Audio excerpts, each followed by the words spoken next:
নিচে তো একটা আছেই প্লাটেন, তাহলে কয়টা সারফেস হলো? তিনটা। আর উপরে একটা, তিনটা। কোনটা কোনটা স্যার? আচ্ছা, নিচেরটা বুঝছি আমরা, স্যার বলছি। তার মানে এটা ভেন্টালি আছে। এদিকে একটা সারফেস আছে দেখছো, এদিকে না, এটা হয় ল্যাটারাল অথবা মিডিয়াল হবে, কিছু একটা হবে।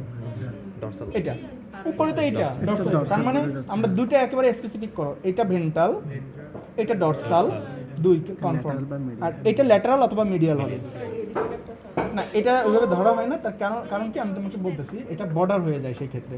আচ্ছা, এই দেখো, এইটা আমার আঙুল যতটুকু আছে, এটা একটা সারফেস, এই উপরেরটা একটা সারফেস ধরা হয়, আর নিচেরটা একটা সারফেস ধরা হয়, তাই তিনটা সারফেস। এখন দুইটা সারফেস কনফার্ম, এটা ডরসাল, ভেন্টাল, ওকে।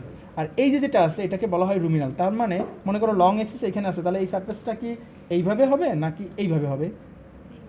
স্যার এইভাবে এইভাবে হবে। এভাবে হবে না, কারণ রুমেন তো আর লং এক্সিসের দিকে থাকে না, রুমেন লং এক্সিস থেকে এদিকে থাকে না, লেফটে থাকে না। তাহলে এই সারফেসটা কোন দিকে হবে? লেফটের দিকে। তার মানে কি এই দিকে হবে না, ল্যাটারাল দিকে হবে না।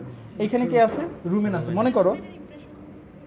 মনে করো রুমেন, এই আমার হাতটা একটা রুমেন, রুমেনটা এই বরাবর আছে। তাহলে এই যে সারফেসটা, এই সারফেসটা কি সারফেস? Ruminal surface. এখন সারফেস জানলেও তুমি কিন্তু ক্রেনিয়াল কর্ডাল ঠিক করতে পারতেছো না। আচ্ছা, আগে বলো সারফেসগুলো কমপ্লিট কিনা। এটা ভেন্টাল, ডরসাল, রুমিনাল।